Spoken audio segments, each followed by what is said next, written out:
you see him on the news. CNN.com contributor, Dean Obeidallah. So, Dean... Watch him at comedy clubs. When I say Mecca, do you think of a holy place or an urban clothing line? Read his articles, and you hear him on the radio. The Dean Obeidallah Show is on live right here on SiriusXM Progress, Channel 127. And welcome to the show, brothers and sisters of the Resistance, Friday, January 25th. I'm Dean Obeidallah, MBFF.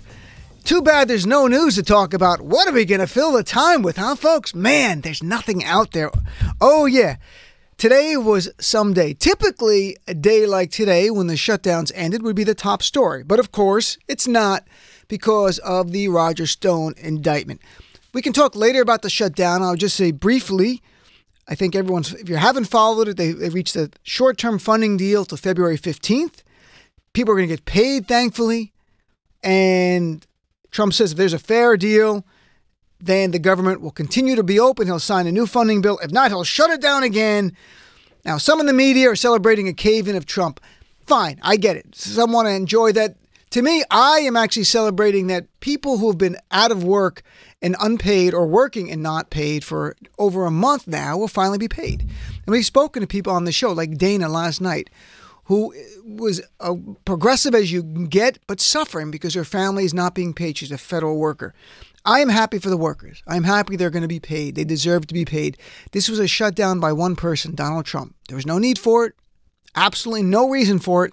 Not based on any reality. A failed campaign promise should not mean you shut the government down and 800,000 plus people suffer, including their families, and 1 million to 2 to 3 million federal contractors. That's ridiculous. So today, I'm not celebrating a Trump cave-in. I'm celebrating federal workers who needed money desperately, because if any of us were without pay for this long period of time, we would be struggling and suffering, and they're going to get paid if everything goes according to plan. So that's very good. Now let's talk about the other big story. Let me ask you a question. What do these people have in common? You tell me, whatever jumps out there.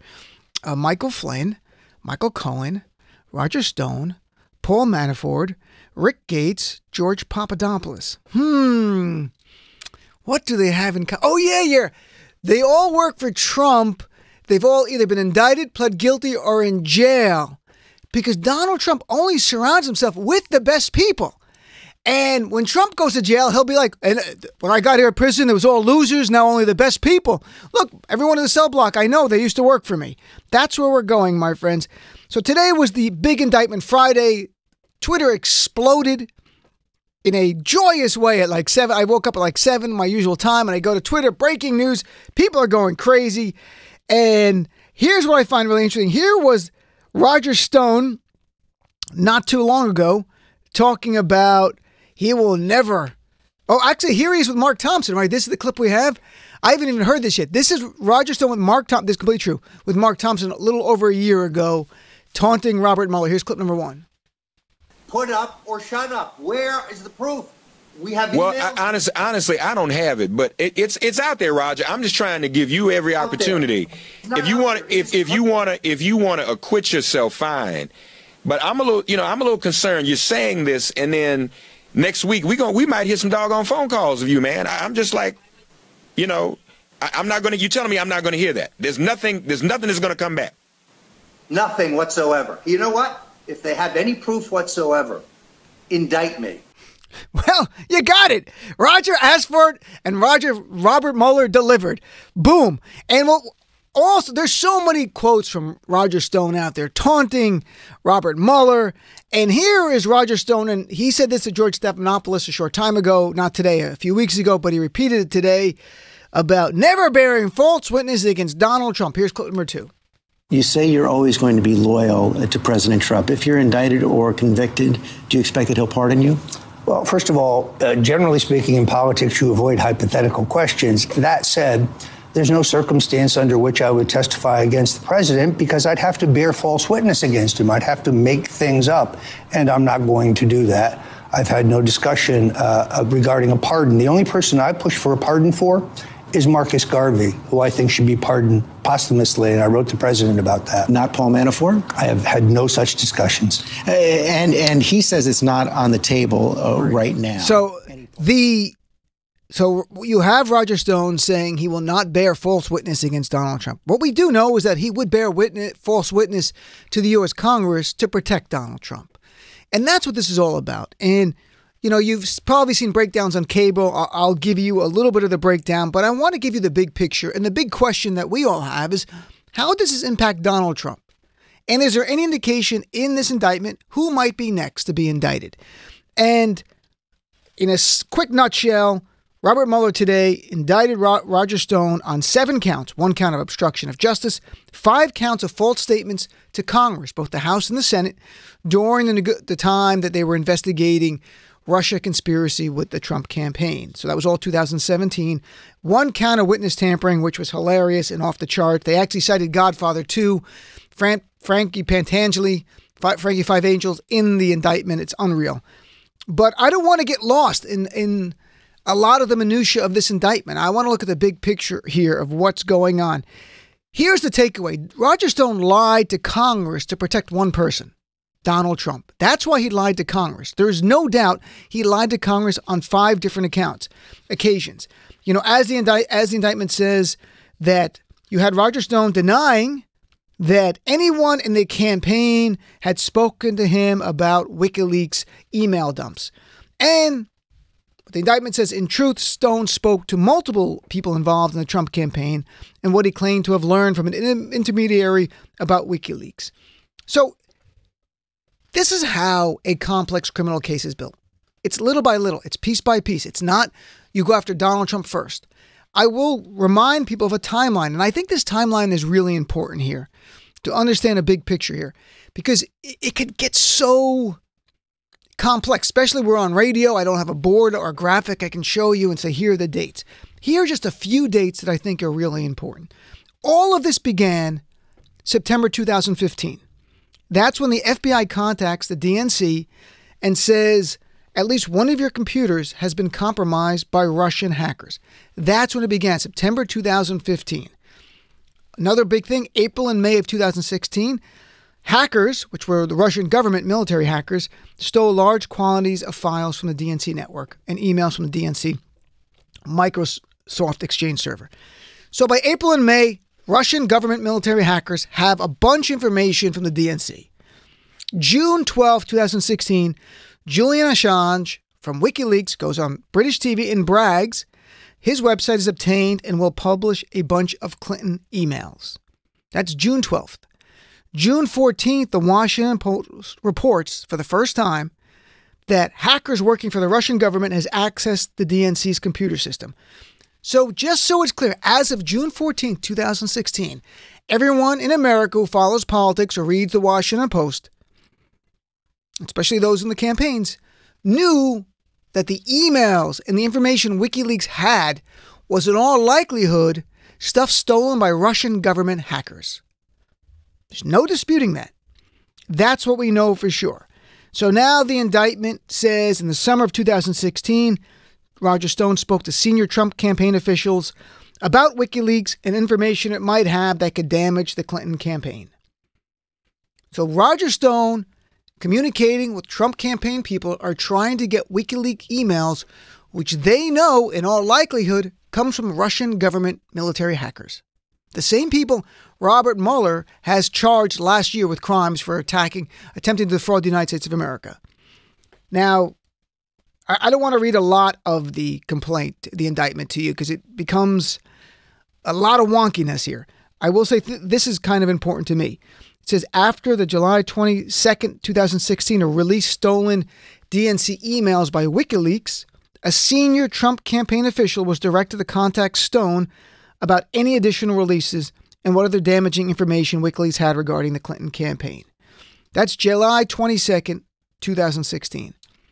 July 27, 2016, just 5 days later, we have Donald Trump going on national TV and saying, Russia, if you're listening, you'll be mightily rewarded. We all remember that.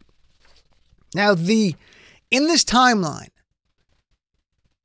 there's some other important dates. In October of 2016, just 1 month before the election, the indictment says, on or about October 7, 2016, WikiLeaks released the first set of emails stolen from the Clinton campaign chairman.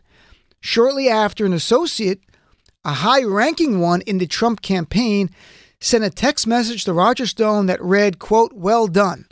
The reporting is that person from the Trump campaign was Steve Bannon. Now, this is not in the indictment, but trying to give you a bigger picture of what might be going on next here is, so October 7th, that happens. Just a few days before that, October 3rd, WikiLeaks writes to Donald Trump Jr. via Twitter, direct message. No one could read it but them, so it's like an email. Says, "Hiya, it would be great if you guys could comment, publish this story." And that's the story of the leaked emails. To which Trump replies, "Already did that earlier today." I'm not sure what he did, but I can tell you October 12th, 9 days later, Donald Trump, the father, tweets, "Very little pickup by the dishonest media of incredible information provided by WikiLeaks. So dishonest, rigged system."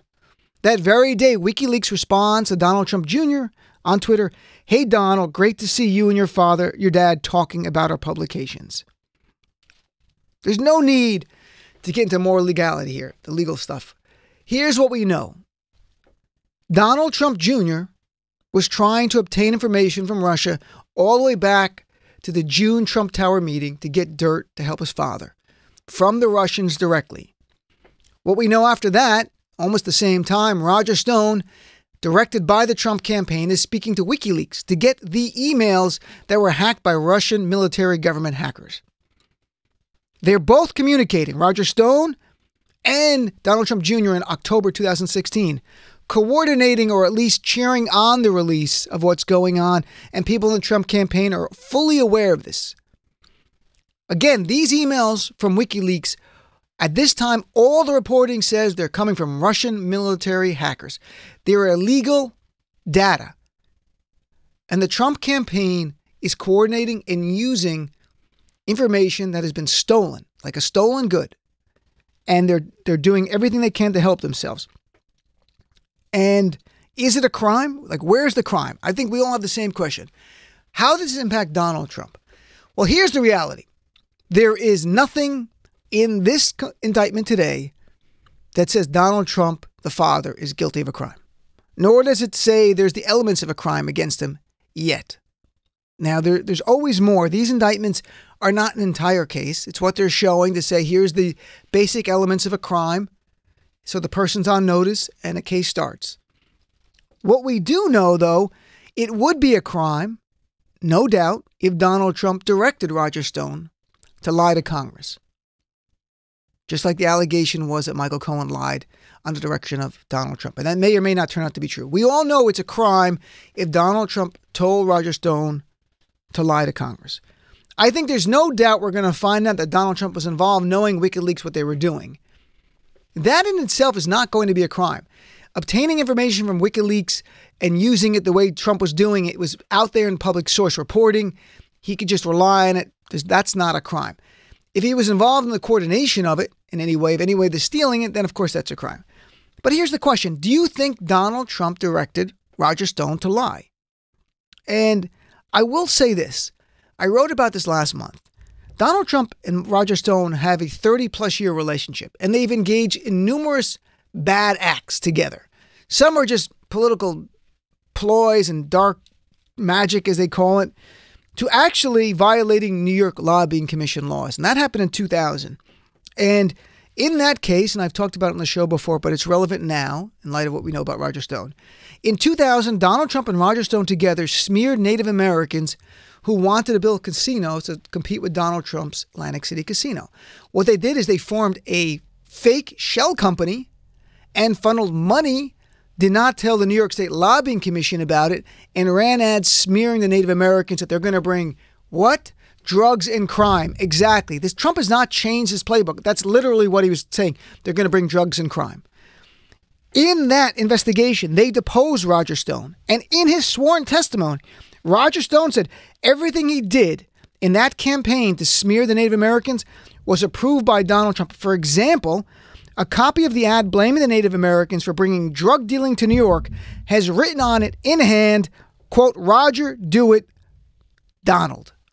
Donald Trump personally approving that. And Stone also testified that the entire institute that they created, this shell company, the only reason was to hide the involvement of Donald Trump. So these guys have done this before. And for those who think Donald Trump is not hands-on, that case gives you an indication of how hands-on he is. We also have another more recent example. The New York Attorney General has brought a civil petition against Trump, the Trump Foundation here, his charity. In that, very clearly, the New York Attorney General said, Donald Trump has made, quote, all decisions related to the foundation. Everything he did was by whim. They didn't even have corporate meetings. He was the only one who had the signature on the check-in count, even though they were a corporation, and others, they should have corporate meetings and board, minutes and resolutions. Nothing. Trump just ran it by himself. That's what Trump does. He is a micromanager. For some reason, in the media, it's painted like, oh, he doesn't know what's going on. He follows everything. So did Roger Stone lie under the direction of Donald Trump? We don't know. What we do know is that Roger Stone's comments today, that I'll never turn on Trump, it seems he's looking for a pardon. I don't think that's too much to ask for. I don't think he'll get that pardon until this case is over. But I have a question. Who do you think will be indicted next? Where do you think we go next with this? In this hour, I want to talk about this. We've only got a few minutes. I'll try to take a call. You have Seth Abramson coming up at the bottom of the hour, who wrote a great book called Proof of Collusion. He's been on before about how Trump betrayed America. He's an attorney. It's an unbelievably well-documented book, and I want him on to give everyone a bigger picture of how Russian involvement, how the Russian military, how those emails play into what Trump and Roger Stone were doing. Because on the right, they're yelling, well, there's nothing about conspiracy, nothing about Russia. Actually, all of this is Russia. The emails that they were getting, Roger Stone was getting, and the Trump campaign directed him to get and to use from WikiLeaks were all from Russia. Russia is everywhere in this. It's not like Russia's not. This is all Russia, except you have an intermediary of WikiLeaks going on here. We're still missing information too. But let's take a break. Come right back with more of the Dean Obeidallah Show. 866-997-4748. The Dean Obeidallah Show. My slogan for Trump in 2020, Trump for prison 2020. SiriusXM